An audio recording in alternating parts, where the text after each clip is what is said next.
And welcome back everybody to your weekly edition of ESL Open Cup Asia number 139. I am your host Light VIP, and with me it is the casting cat himself. He's amazing, he's beautiful, he's a little bit furry. Welcome, Asher. Meow. Hello. Hello, Asher. Hello. I want to apologize to everyone for the delayed start. It took us quite some time to find a series, but we finally were able to dive into one, and we are mid-series 1-1. I would like to apologize, but it's not my fault. Let's go. And wait, why don't you take it away? Who is our boy here in the bottom left? Our boy, spawning in here in the bottom left-hand corner, currently teamless. It is the South Korean Terran in the red. It is Percival.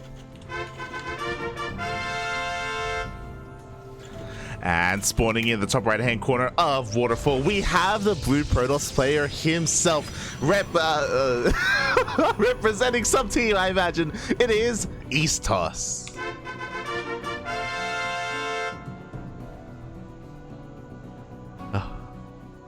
Oh boy. Yes, welcome to ESL Open Cup Asia. This week it is the I didn't make it to TSL 9 week. Oh, smooch. Smooch. So a lot of your regulars that you would usually see here aren't in the bracket. They aren't here. True. Yeah, we do have quite a few big names missing here, but definitely still some good talent up here in the bracket. And Percival is one that's been a little bit of an up-and-coming Terran for quite a while. I think probably not getting as big results as he has previously at the moment, but still a promising talent, so it'd definitely be good to see him get back into his stride. Yeah, definitely. I look forward to it as well, especially because Percival, he's become a really consistent streamer. He's been practicing a lot. He's been playing a lot. Up until recently, he was on Team NV, and now is the time to really, prove to yourself that, hey, I am a talent worthy of being picked up, right? A lot of the ex-Team NV players, your Spear, your Percivals, whether Team GP or some of the other Korean teams, even Onside Gaming are willing to invest. And I feel like these weekly tournaments like ESL Open Cup Asia are like a good kind of format for that.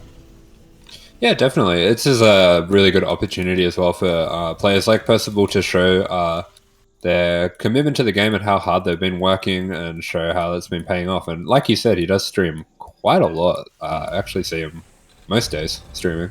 Yeah.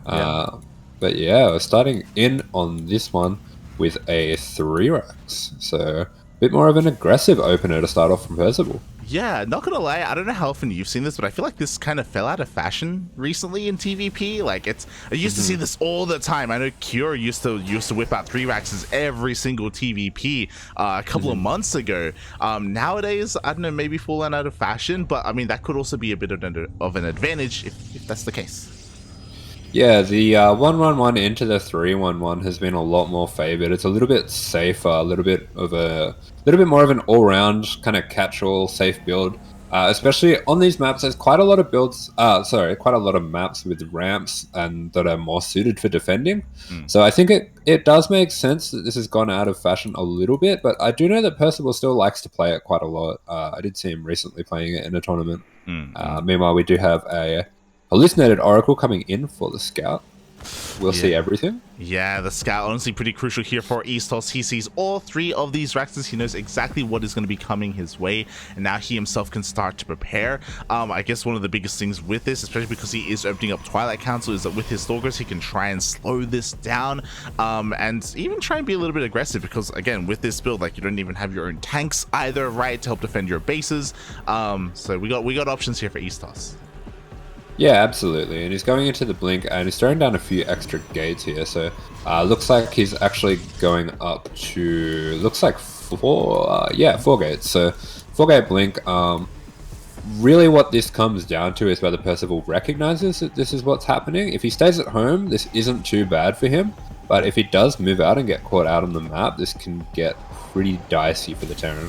Yeah, it really can be. And speaking of, here we go. He is moving out. Nicely timed with Stim and with combat shields. He is going to run headfirst into those stalkers. But again, now that... actually, we don't have Blink here for ESL, so he has to be a little bit careful here as we see Stim. Up. Yeah, a little bit of a premature move out from EastToss. Maybe trying to disguise his build a little bit, make it look like a less committed version of the Stalker Pressure, but losing 2 Stalkers for free, really not a good start to this defense. Yeah, exactly. Blink only just now finishes here for ESL. Now he can maneuver his Stalkers to his content, and he still loses another Stalker here in the process, and this third base is under threat as well. Yeah, third base could get a cancel here. That's quite a lot of stims out of Percival, but he will hold the high ground here. One thing that I will note is that Percival opted for an only Marine version of this build. Normally you see 2 or 4 Marauders with this, and that would do a lot better versus Stalkers as well, but seems like Percival just opting to make only Marines here, and a little bit AFK on them as well. Yeah, in the end, he was looking across the map instead, I guess, working on his production that he just threw down, and he loses everything. There was a little cute move there from EastToss where he actually hallucinated Colossus just for high ground vision. I'm sure Percival just probably wasn't expecting to be outranged like that, and EastToss kind of shuts that down beautifully. He did lose a couple of Stalkers, don't get us wrong, but, you know, at least he held on to his third, and things didn't get out of hand. Yeah, getting this third up is quite nice for him, and we can see now on the side of Percival, I think he realizes that probably didn't get him as much damage as he wanted and finds himself in a pretty awkward position with that third coming up. So instead of playing from behind, he's opted for a 5 racks, which for such a small map like this, I really don't mind this choice at all. So we'll see what he can do with it. Yeah, definitely. You know, the pressure is going to be on him to deal that much more damage, but at the same time, the pressure is still on him as a Prism does sneak into his main base. A couple more SCVs are going to get picked off as well. Oh god, EastToss doing a great job at just keeping Percival busy and also scouting. I believe, quickly checking the vision, he did see all 5 Raxes.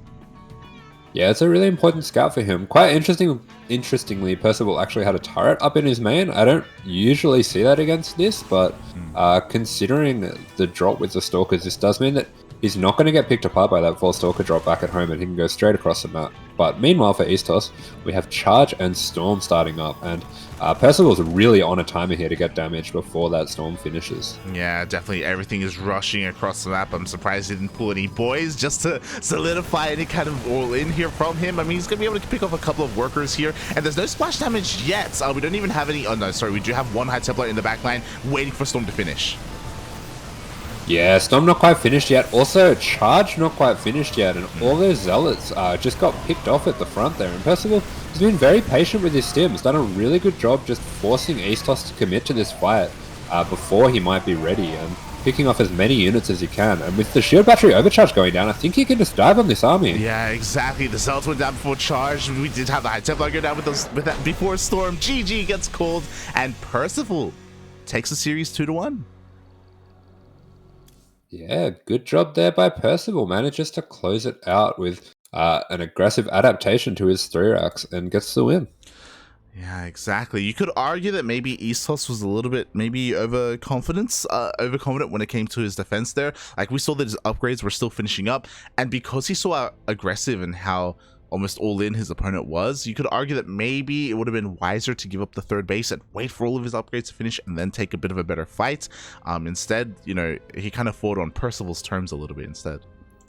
Yeah, it did seem like a bit of a situation of pick your poison, where if he did lose his third, he would be forced all in himself. But considering the investment into the upgrades, maybe it wouldn't have been so bad to go for a Storm charge timer. Yeah, it's hard to say, but GG regardless. Congratulations to Percival. It's good to see him make it through. I was surprised, not gonna lie, when we got into our game here to find out that it was tied up 1-1. So a bit of a scary situation to be in. But Percival does move on to the next round, where Percival will be facing, if I'm not mistaken, Nightmare.